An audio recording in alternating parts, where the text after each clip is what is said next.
Right, so we are live on Facebook. We got what, 2 minutes to go? Okay.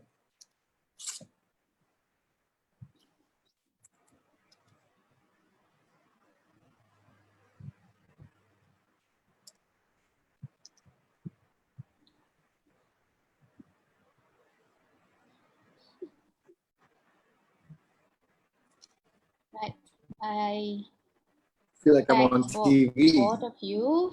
It's like that.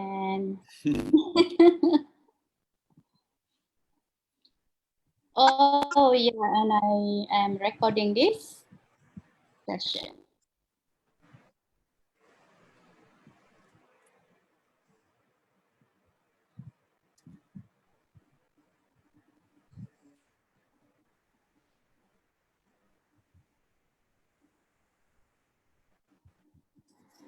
Okay, so I think we can start now. All right. Okay, let's start.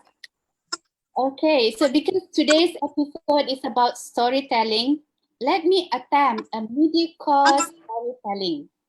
Oh my God, it's so nervous. I feel so nervous to tell this story, but I'm trying my best. All right, I'll try my best. Once upon a time, in a little hut deep in the jungle of Borneo, far, far away from civilization, a baby girl was born. As she was growing up, her best friend were wildflowers and colorful butterflies.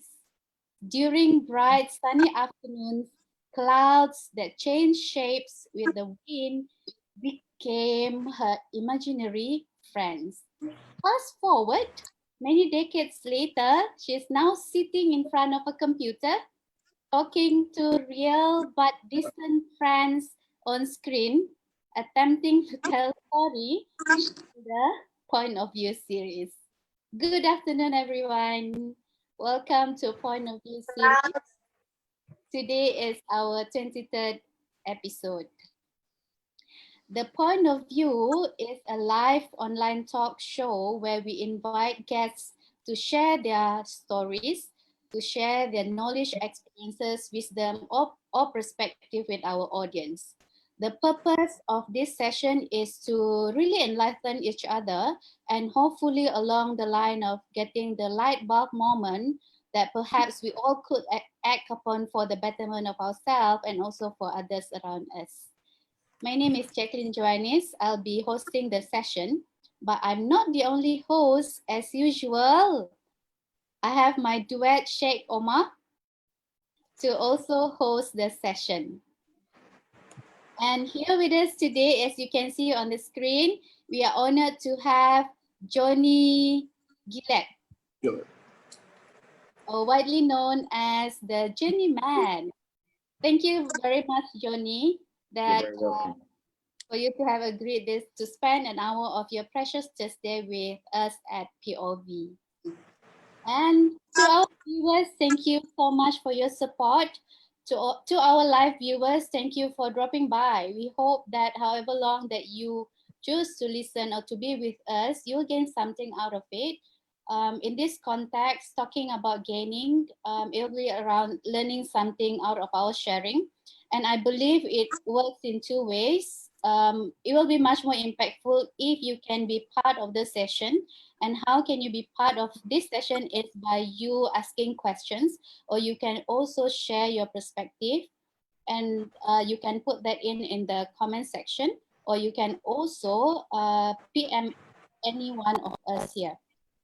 All right, and for it can be done, yeah, it can be done during live or later in case that you are watching this video later after the live show, right? Because this video will be on my screen, until Facebook decide not to.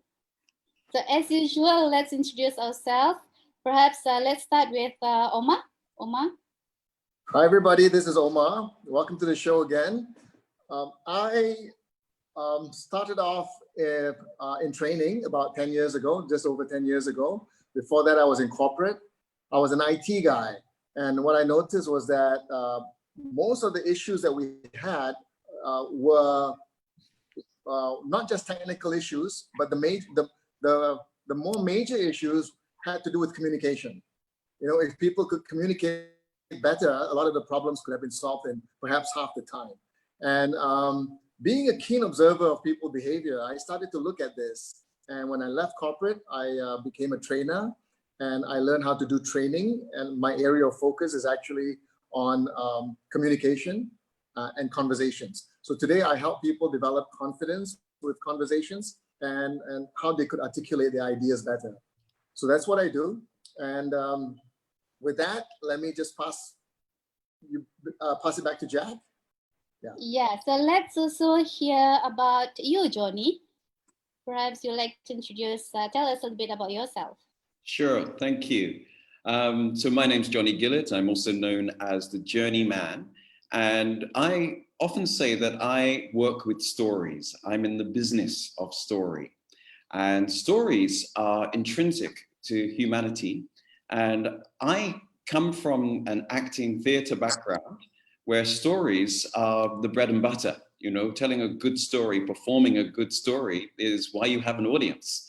And you have to make sure people leave that venue with the story and the excitement and the adventure of having gone through that experience of a good story.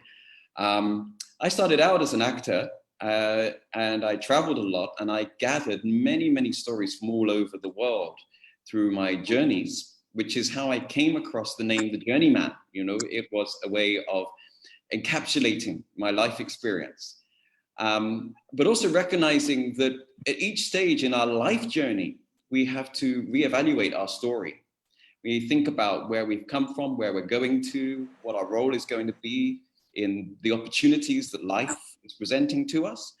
And I found that I started getting a lot of opportunities in the business world, from the arts to the business world. And so I brought my learning from the world of storytelling for the stage to looking at how stories can be utilized to great effect within the world of teams and communication, and also within selling and marketing and branding. So I work with stories and I work wherever there are stories, which actually is pretty much everywhere you find humans. All right, thank you. And for me, profession-wise, for 13 years, I worked in learning and development unit in a few companies. I started at an MSc status company, then continued on at a company, a multinational company, oil and gas company, and then followed by another multinational company, which was a #1 cement manufacturing company in the world. So I left my 9-to-5 job in 2013, founded a company called Professional Advancement Resources and an academy called Asia Image Development Academy. My area of focus is image consultancy and personal and professional growth and development. 70% of my business comes from corporate training, and the rest is on one-on-one coaching and mentoring. Yeah, that's all about me. And in this 23rd episode of POV, or point of view, we are going to zoom into a very interesting application of storytelling, specifically about facts tell, stories sell. So without further ado, I hand over handle to Omar. Omar? Yeah, okay, yeah. So this is just a segue to Johnny. I'm not going to be talking about the stories selling, and but Johnny is going to do that. But before that, I just wanted to say that, yes, Jack was saying that today's episode is going to be about how stories sell better than facts. But before we get into that, I just wanted to highlight that what I've known about Johnny is that from being a theater person, he's moved on to the business arena. And he's been able, what's amazing to me is that he's been able to, I would say, exploit storytelling and exploit the virtues of storytelling and apply it with good effect to building teamwork, communication, solving problems, facilitating discussions, creating creative stories, and And did I mention marketing as well? Marketing and branding messages as well. So there's a whole slew of applications just based on storytelling. And it's amazing that Johnny had this insight to be able to craft those strategies to apply storytelling to these things, to these areas. But today what we're going to do is we're going to focus on how storytelling can be used to great effect for selling, right? Okay, so Johnny, if you could take us through that, what is it that you mean by when you say stories sell better? Why do stories sell better than facts? Why is that? And how do you do that? Yeah. Yeah, I think something that we have to appreciate is the way that humans respond and make decisions. Okay, a lot of us can be very cold in the way that we might want to calculate a decision, but actually most of us make our decisions based on a sense of affinity. And when we feel secure, or we feel understood, or we feel that something is going to enrich our life and our experience, that's when we often will take the step to invest in it. And that investment is what I'm referring to when we're talking about selling, because what we're trying to do with selling is we have a product or a service that we want somebody to invest in. They pay the price for taking on that service or product. And that's a jump for many people. They're either doing it for their company, they may be buying for the company, or buying a service, or it may be that it's a product they wish to use personally. But either way, it's an investment, it's a jump off, it's a trust that's needed there. And a lot of us would trust those that we feel are similar to ourselves. We're more likely to trust somebody who's similar to ourselves. And so a story, what the story does is it gives an affirmation, as in there's a resonance that's set up by a story. And I can go into each of these aspects a little bit more as we discuss things, but just in general terms, first of all. When a story is told, it creates a resonance. And then that resonance is sort of touching on the things that I, as a potential client, find important. Things that give my life sense of purpose and reason. And if I feel that somebody understands that, then I want to encourage that. I want to connect with that. I often say that storytelling is the weaving together of ideas and experiences to create a narrative which will connect and elicit a response. And in the area of sales, what I'm saying is, here's something that I'm going to tell you about somebody who's experienced it. Here are the ideas, the aims, and the objectives. This is what we're about, but I have to connect that with you. And if I connect it with you, what I need to have is a response. And the narrative is the bit that is bridging that. The specs, if you like, of the product, how it's affected other people, and you making a response to what I am presenting to you. Okay. Can we make it more real by giving a specific scenario, perhaps? Yeah. Well, look, I mean, first of all, I always refer to these examples, right? There've been a few in this whole area. There's a couple of stories that are often given as examples, and I don't know if you've heard of them, but they're basically to do with eBay and the way in which eBay products have been sold. There was a guy in Germany who had a car he was trying to sell, and I think it was an Opel Tigra. It was okay, nothing special, but instead of focusing on the specs, he told his story, which was about how he and his wife was starting a new family. The car had served them well, but they needed something bigger. They were struggling as well. They needed to sell it for the money. And the car was on auction, right? Now, the car was worth about 2,000 euros in Germany, right? The amount of bidding shot up because of the story. And they ended up selling it for 55,000 euros. That's a massive jump, right? And what happened there? There was the story, a personal story.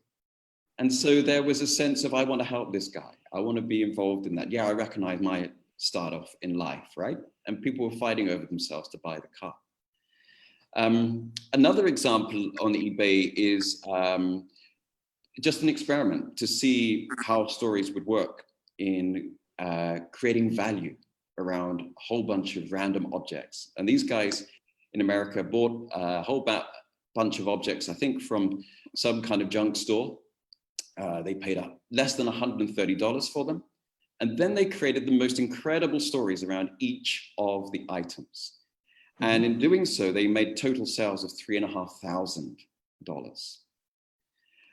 Why? How come? Well, one of the most famous examples of their stories was they took a hammer and started to describe it as if it was the hammer of Thor, the god of thunder from Marvel, right? Now, we know it's not that hammer, right? It didn't even look like it. But the story around it created such a resonance that there was almost a sense of, hey, this is a bit of fun, I'll just buy that.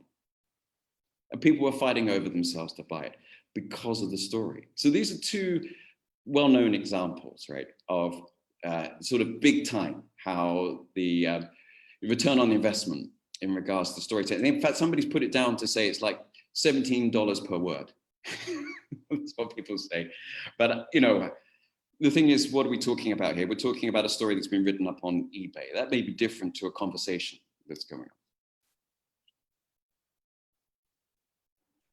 So I'm curious because you mentioned that there's a lot of this connection. You keep on mentioning about connection, you know, getting the audience to feel connected to the stories, right? What do you need to do in order for you to build that connection? Okay. There are two areas for one to look at, right? One is to know your client, to know your potential customer. And the other is to know yourself. So first of all, in the nature of connection, I often refer to something called Satir's iceberg. I don't know if you've heard of this. Satir was a French-American psychologist who came up with the concept of how everything that you see about somebody is just the tip of the iceberg, right? And quite often we can spend our time trying to respond to that. And somebody perhaps, the temptation is, you see somebody, they raise their eyebrows in a way you're not expecting, or they might lean back as you're talking. And the body language there may be suggesting that they don't believe you, or they are skeptical, or they're not interested, right? So what do? You panic. And you generally try and tell the story, change the story to fit with the signs you're getting, right? And you could be wrong. And what can often happen is people start changing the specs, they start changing the price, changing many things to try to get what they think is the interest back again, right? But for me, when I observe this, I recognize there's not a connection. There's no connection happening. I have to look lower, I have to look deeper. So what you have to do is you have to understand your client or customer to know what's important to them. What do they spend their time doing? What is it they're trying to achieve? Why are they in this business? And to have a bit of a conversation beforehand to understand what someone's trying to achieve, then you can speak to that. And when you speak to that, you are then making a deeper connection. You're connecting with something under the iceberg, right? And a lot of us will make our decisions based on that gut feeling. So what I've got to do is I've got to try and touch that gut feeling with something that makes sense to you, right? For myself, though, I have to understand myself also in a similar manner. Why am I in this business? Why am I trying to sell this? Do I really believe in it? Yeah? If you really believe in something, then you tell the story of it with far more heart and soul. And if somebody doesn't get it, you don't connect, I generally think you feel much better about it if you have been true to yourself. If you've been running around trying to change the story, change the price, change the specs, change the color, and they still don't buy it, you just feel a big sense of frustration. So it's confidence in who you are and what your place is in the market and what you're trying to achieve. But it's an understanding of the client as well and where they're coming from, what their big why is. And if you can get those two big whys to match, you make a very powerful connection. Yeah, it makes me think about Apple. especially when Simon Sinek talked about the why, the golden Yeah. circle, he made a reference to Apple computers, where Apple was not selling the specs like other computer organizations were selling. What's fast and what's the capacity of the machine. But Apple told a story. They told the story about how individuals can be empowered to have the same access to computing technology, right? And to go against the establishment, so to speak. And that captured the imagination of a whole lot of people, and they wanted to be a part of that story rather than, as opposed to just owning a machine. They wanted to be a part of a movement. So in having that story, it compels people to not compels people, but it makes people resonate with some of their own values and belief systems. Yeah, I think being able to articulate, especially perhaps for small businesses, being able to articulate why you're in business, that journey from, I don't know, putting together some product in the back room of your apartment until like 3 o'clock every morning, right? Working hard to do that, to try and get the business up and running. There's a lot of people who can identify with the commitment and the dedication there and the sense of purpose. Mm-hmm. And when you are able to articulate that story with clarity, you find in some ways the product itself is a secondary thing.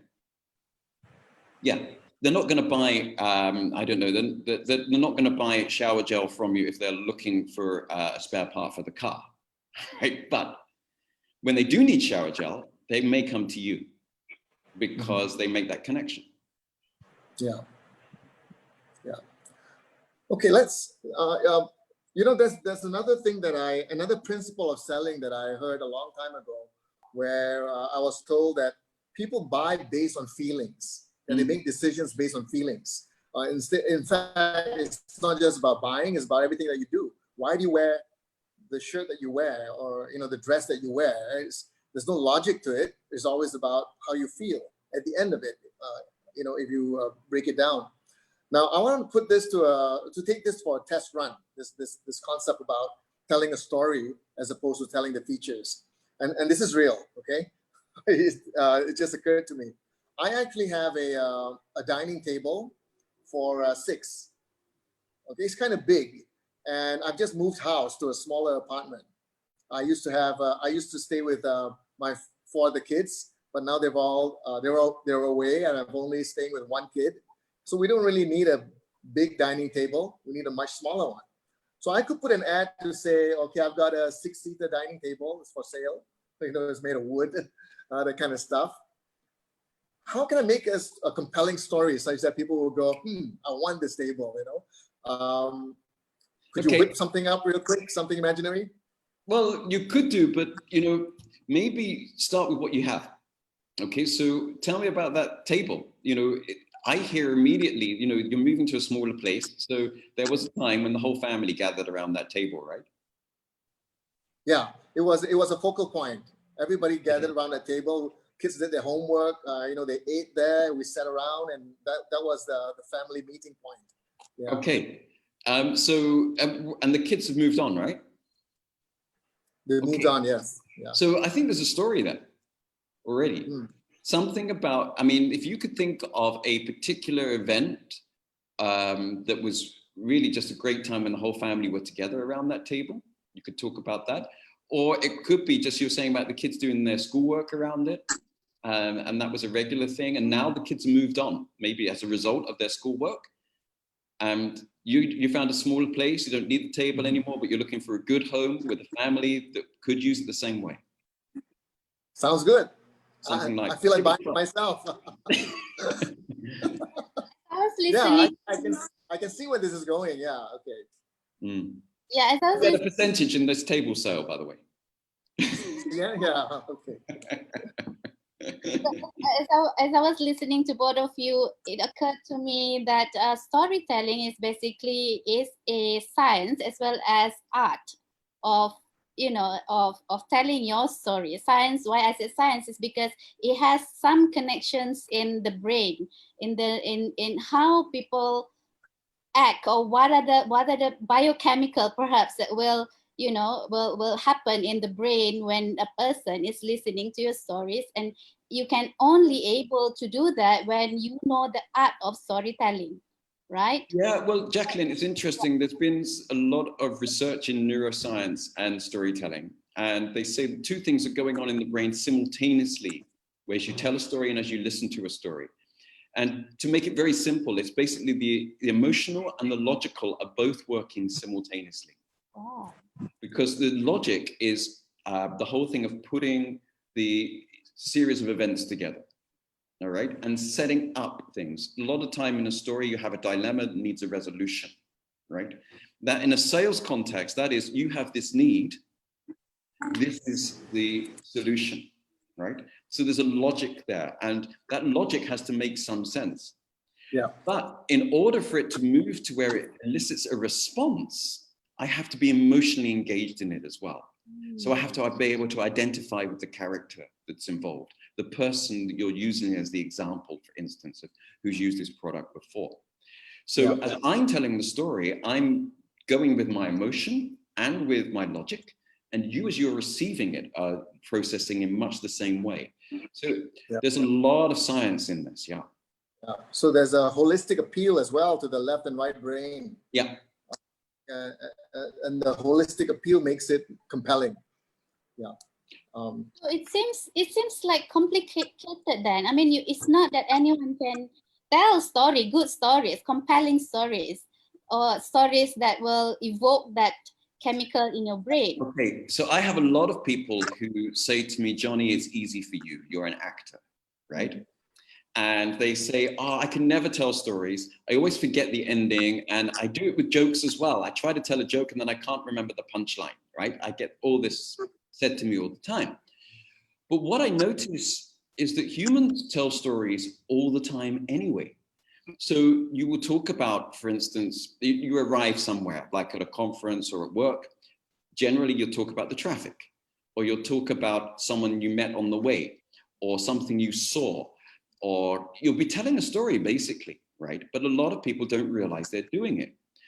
And in telling that story, they are watching and listening and adjusting to get to the punchline in the most effective way, to get across what they want to say. The difference is that nobody is scrutinizing it as a form of storytelling. It's a type of conversation, right? So everyone can do it, but when you put it in an artificial setting, that's when everything seems to fall apart for people. And that's where, you know, someone like myself or other people can give you the coaching, can provide that structure. So I've come up with all sorts of strategies, which Omar has kind of referred to, where I've developed tools to help people to put that structure in place with the ideas that they have so they can come out with a compelling narrative.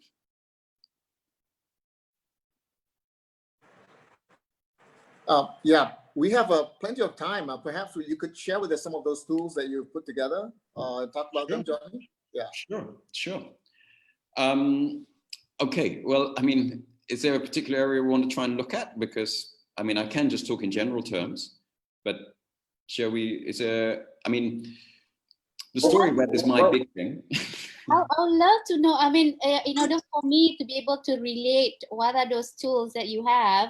Perhaps you can tell us some story on your existing or the previous project that you have done, that you have actually been using these tools of yours to help your clients, if you may. Yeah, look, I think let me just talk about the Storyweb with you, because the Storyweb is a tool that I developed about 10 years ago. And it has proved to be the most versatile of all my tools. And basically, it is also the foundation of a lot of the other work that I do. But what it basically does is it takes the mess of ideas that might be in your head, that are half-formed and seem like possibly good ideas, and helps you to find a narrative that you can speak, that you can tell, but also provides you with the opportunity to change around that narrative, because You may think I could tell it this way, but if you switch some things about, you find you get a much more effective narrative. So I need some paper, so I'm just reaching over for some paper that I may have here. Right, okay. It's really a very simple idea, but it allows for a lot of complexity. So let's imagine that you are looking to promote a product or service, okay? And you have 4 aspects to that product or service. Now, I'm gonna make this really simple. Let's just talk about it being the how it works, why you might want to use it, okay? What it actually is, and who it's good for. Let's try with that, okay? So I've got the how, why, what, and who. Okay, so what I've done is, I don't know if you can see this. Okay, I have 4 circles here. And I have put how, what, why, and who in these circles, okay? So if I know my product or service, I'm just going to be thinking about the aspects that are indicated by these. And I might write some stuff around these circles to say about the product or service. How does it work? Okay, is it something, is it a sign up thing? Is it something where I have to where the client has to download some stuff? Why would they want it? So what is it actually trying to, what is the problem that needs solving, as it were? Okay, what actually is it? Okay, so that could be to do with the specs of it and who would use it. Okay, so you could be thinking through the clients that you would want to get through this. Now, the next thing to do, and this is really the key bit, is to draw lines that join up every single circle. So basically I've got a square with an X. What I have to do now is start to consider how each of these circles relate to one another. Okay, so the how and the why. So if I'm thinking about, give me an idea for a product, because I like trying to kind of respond to stuff. So tell me something that's trying to. My dining table. Why not? Why not? Okay, all right. So your dining table, the how of your dining table. Okay, so is it foldable? Is How it does it foldable? work? Yeah. It's just a standard conventional heavy set dining table. It's not foldable. It's a big piece. Okay. All right. Yeah.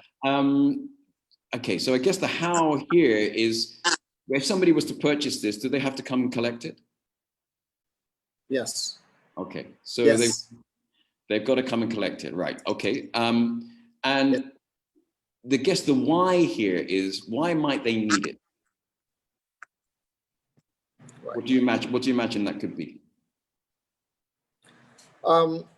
I'm just relating it back to the story, Yeah. to the questions you asked me about the activities that happen around the table, and the Yeah. why would be to use it as a focal point for the family, to have dinner, to do homework, to just sit around and chat.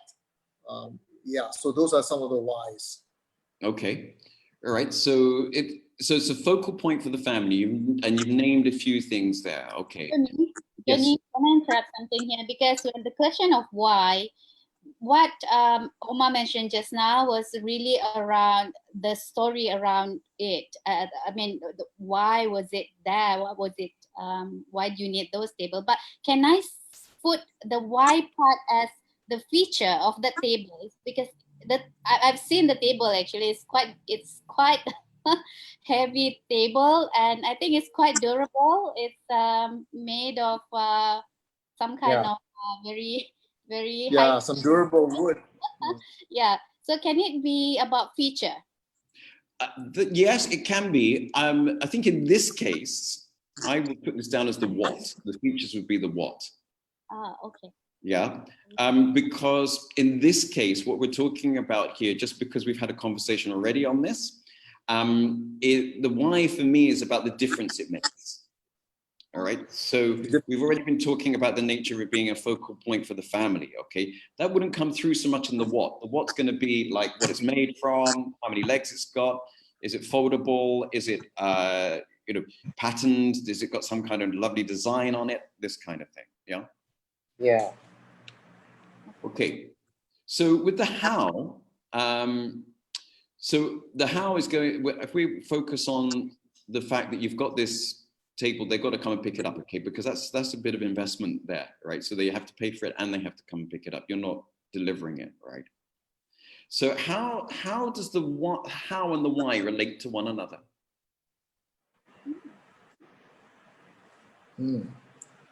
How does the how and the why? The how would be about the pickup.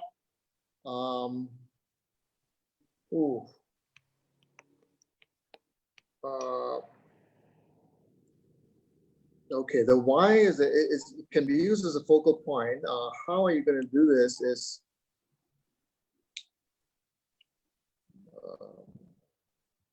okay, but the how is not. Yeah. It's not just about a pickup. It's also about how you're going to use it, right?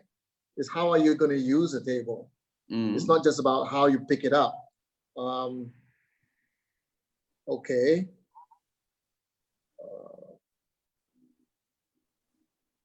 Okay. I'll tell you why I'm focusing on the pickup. Anything?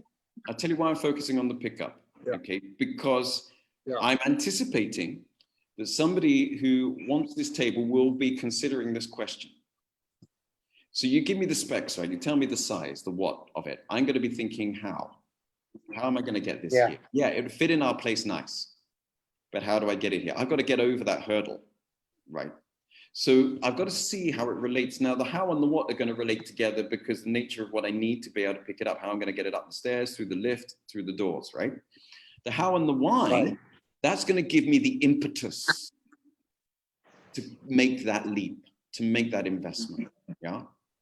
So in bringing this to the house, then I provide that focal point. So we've got to come up with some kind of sentence where we can, somebody's just started work here. I don't know if you can hear. Can you hear me still? Yeah, we can still hear you. Okay, somebody started drilling next door. I think it might be because they want to get a table in and they need the door, right, door wide. Okay, sounds like they've stopped. So the thing here is to think about coming up with something snappy to link the how and the why together. Okay.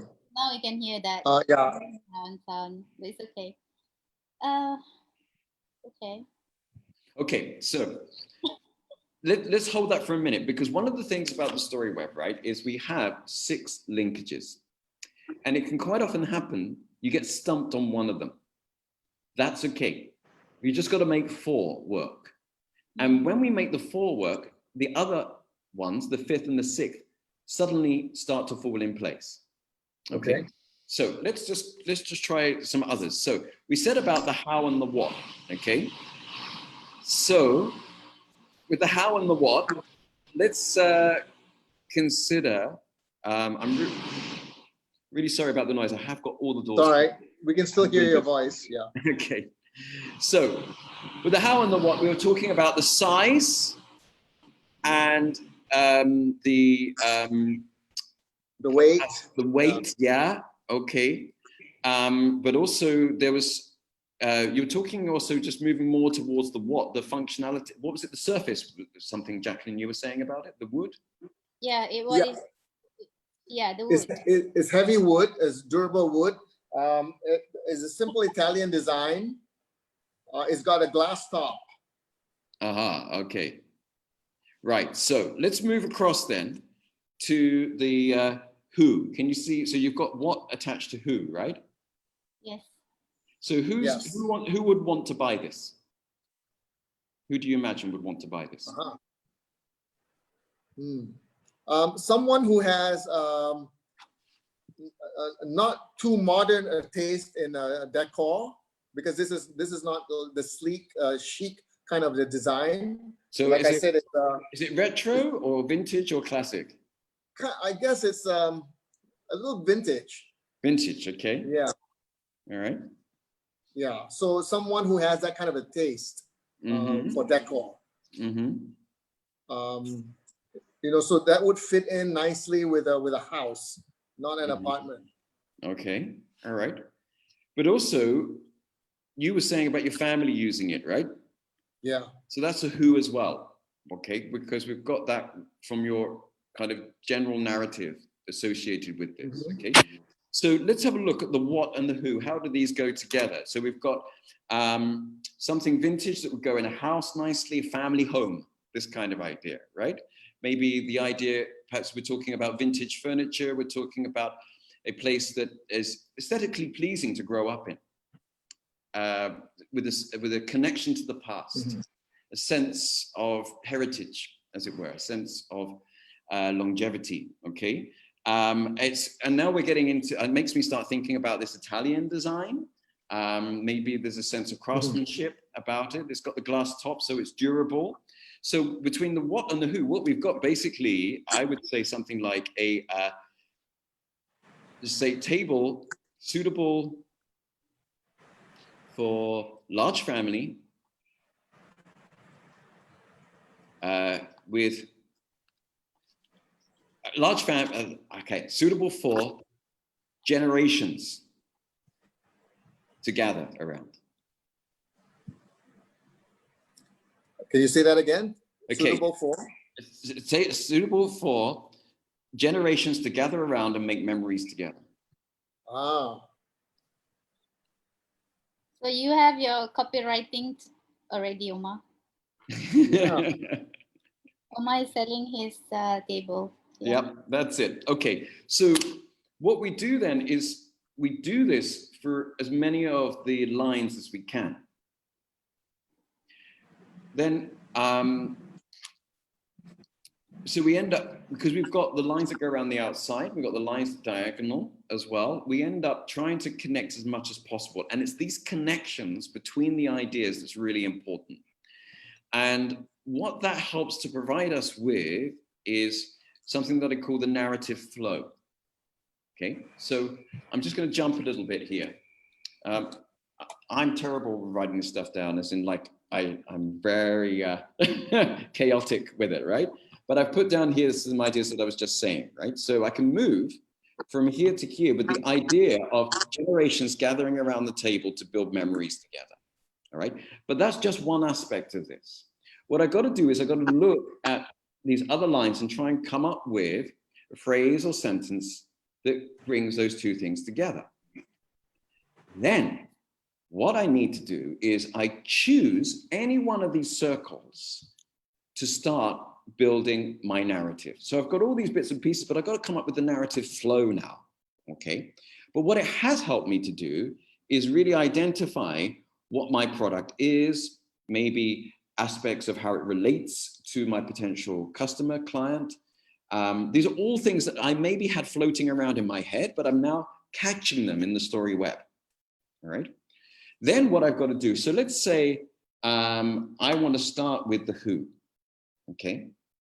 I will now move from the who along one of these lines. I call them link lines. So I start to follow the narrative flow. So if I go from the who to the what, because I've written that down, I've got an idea. So my first sentence could be something along the lines of a family that wishes to have a focal point around which to make memories together, okay? Then I choose to go from that to maybe, let's say, large size that requires the experience of bringing this to your home together, all right? So I'm changing the idea of I've got to go and pick it up into something the family can do together. So that could become a family story in itself, right? Then I may move from the how to the why. Because, so I'm bringing it to the home, okay? I'm bringing it in, it's something we can do together. The why is about the nature of a place which the kids perhaps can do the homework. It's a place where we can have meals together. So I'm following this idea through. So I come up with a sentence now. You see what I'm saying about sometimes you have to put the lines in and you start to get the idea what that could be.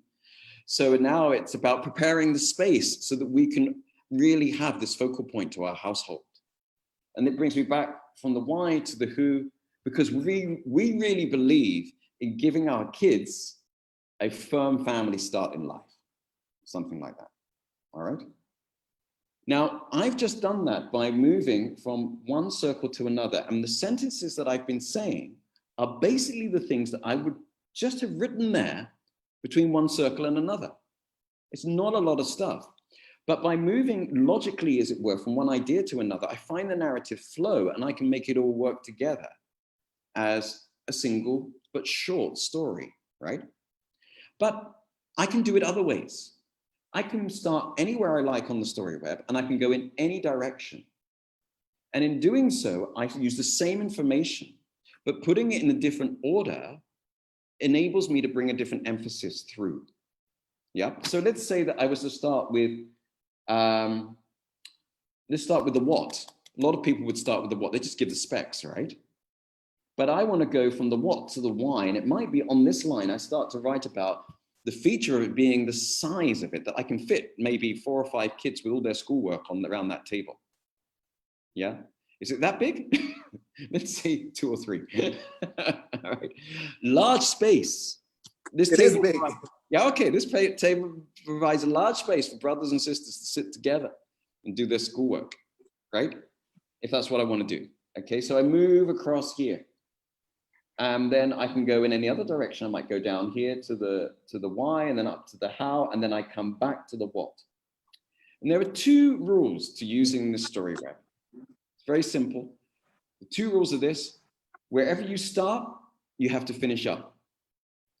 And wherever you start from, you have to make sure you visit all 3 of the other circles. That's all you have to do. Those are the only 2 rules.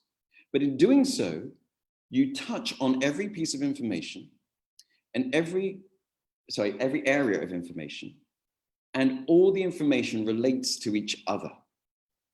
So what you end up with is a narrative where everything connects. You have a narrative flow, right? And you can do it as many different ways as you like until you find the one that you think is going to be the most effective. Right. So the 2 rules is number 1, end where you start. And the second one is? Visit every circle. Visit every circle. Okay. Yeah. Wow. Great. Yeah, Johnny, there's this feedback or rather request from our viewer, one of our viewers. It's a bit long, but I actually put that in our chat. If you can look. Yeah, this is actually from Pauline. I think she is asking about her business because she used to be doing this tour guide, food tour guide, running walking tours, and used to do a physical walking tour, but with borders closed, obviously, yeah. So we need to now change 360 degrees in creating virtual tours, right? And now I think she is asking whether how can she use this Storyweb in her business, in a new way of doing business. Yeah, okay, I think there are 2 things we could do here. The limitation of using the what, how, why, and who in this context is that really, yes, that is about the sales side of stuff. So if I'm trying to encourage people to come and utilize our services through a virtual medium, then I'm going to be looking for what I might be needing to put up on the website, or something that I'll need to be saying in a promo video that is going to encourage people as to what we have and how it works, and who it catered to, and why you need to come on and do that, right? But also I see something else here, because what they've got to do is change what they had, which was essentially a live experience, right? With all of the tangibility of it, the nature of walking around the streets, smelling the smells, hearing the noises, that's all gone now, right? Because they can't actually come here, so it's got to go on screen. So how do you capture all of that? Now, I could explore the Storyweb with this, and one of the things that I would encourage someone to do, in a particular case here, is to take the story that you used to tell in the particular tour that you did and put it into a Storyweb to see how you can retell it. Because up until now, that story has been told with the living experience happening. And a story told in that way is probably not going to be so effective if it's told online. So you need to find what's the new emphasis that needs to come through. So you need to put, break down your story into 4 sections, I would say, and look at what are the key themes that come out of each of those 4 sections, and put those key themes into these circles here. And start to look again at how they relate to one another. And using the same method that I just did for the how, what, where, who, then you can start to come up with a new narrative flow you may find is more effective within the online setting. So, I mean, because what I see here actually is the product's going to have to change. Now, that said, once you understand what that product is, how that product has changed from the live experience to the online experience, then we can go to this what, how, why, who, because you're understanding more about the changes that need to be made to the product, and now you've got to sell it this way. There's quite a few stages to go through. I wonder if thinking about it this way is helpful to you.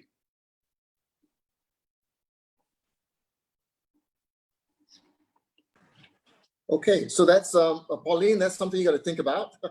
Obviously, it needs a lot of work. This is not something that you know, you can come up with at a snap of a fingers. It does take a lot of practice and some skills to it. But I can also see how, you know, my table suddenly became alive, Johnny. Right. So yeah, it's I mean, you've got a whole bunch of lines here that I've copied. And I can see how you can create a story practically out of anything. Yeah. You know, you can take an old remote control and put a story around it, you know.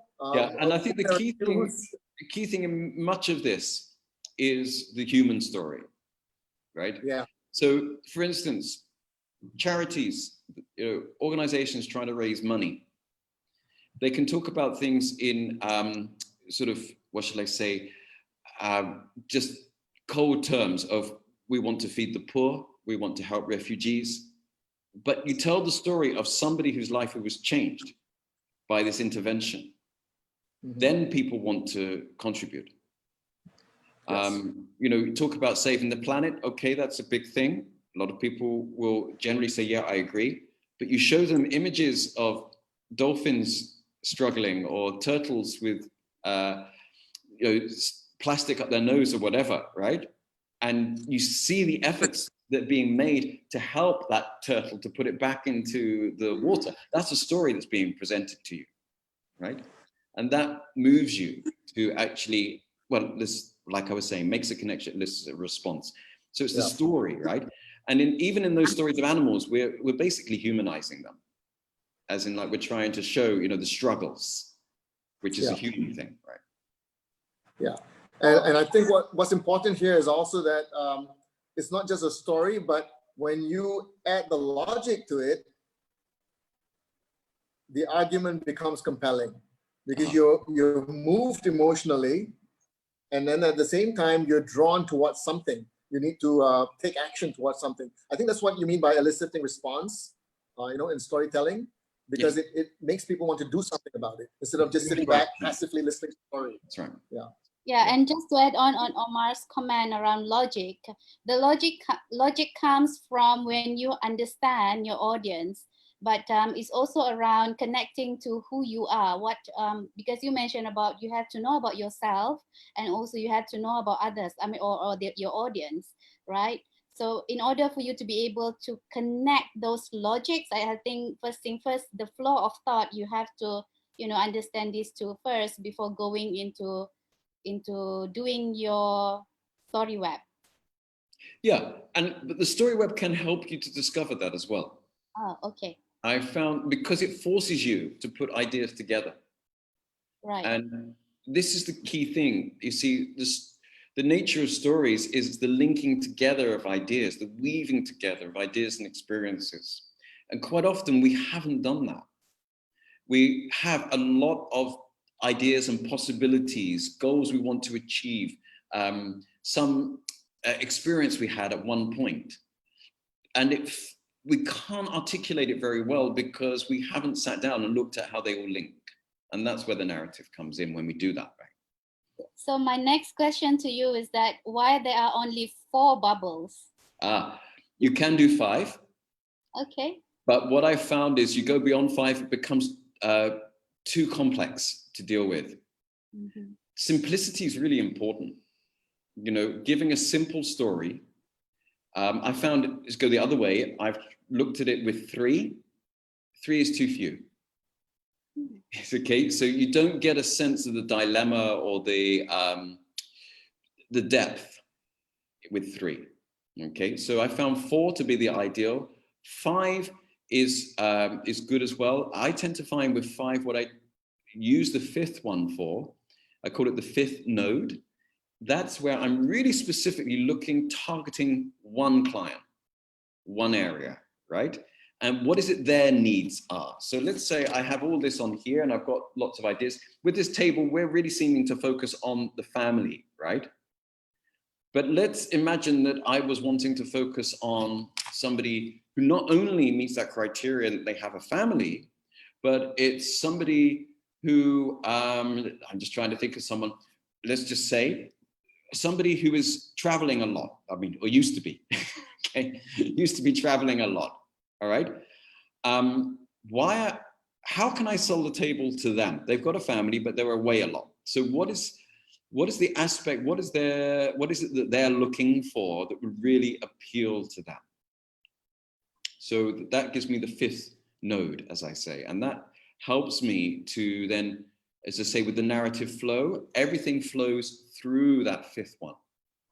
Yeah, so it's like a common objective. Yeah. So all the 4 nodes need to support that common objective.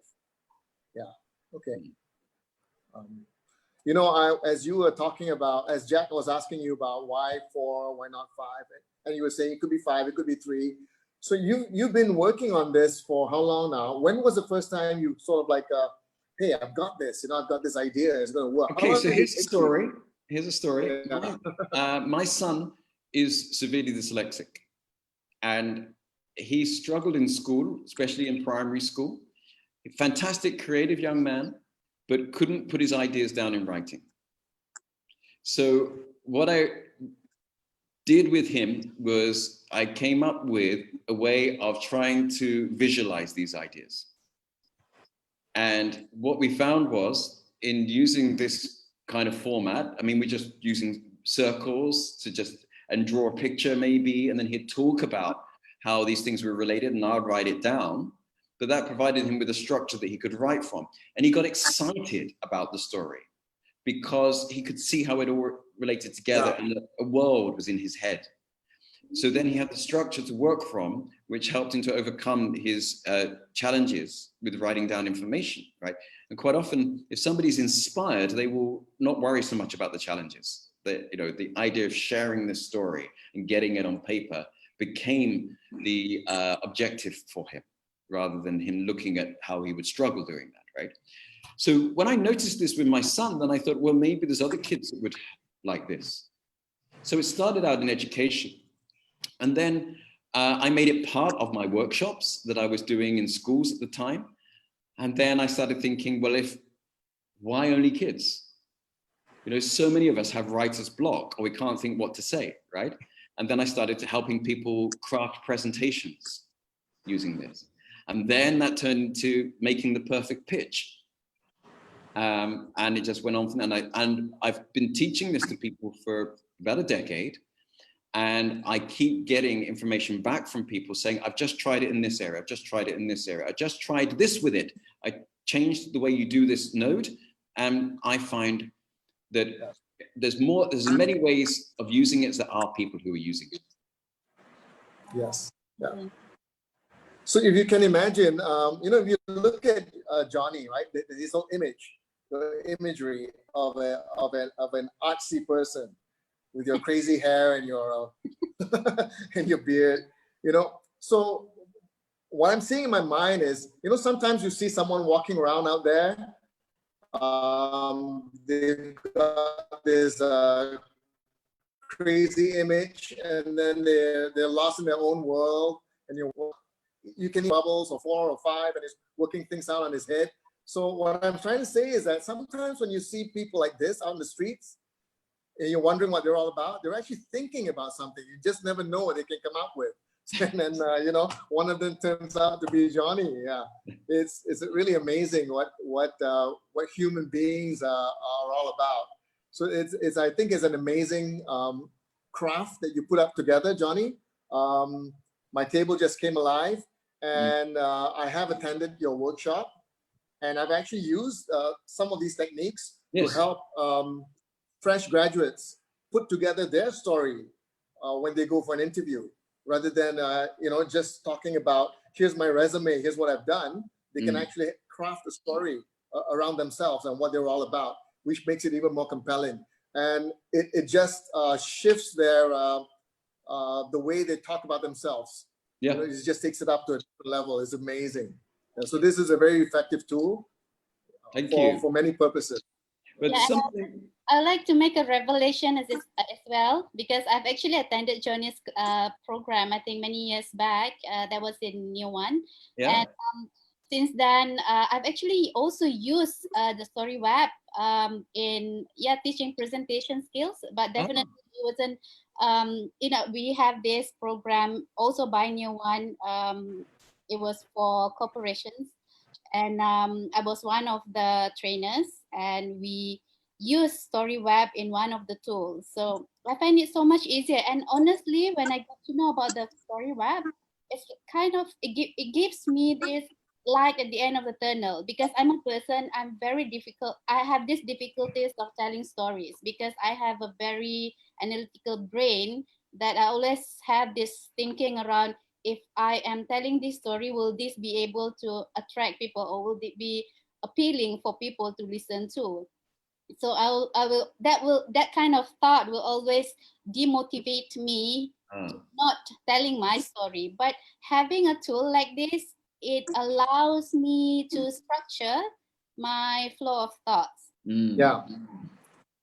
Just let me add on to that.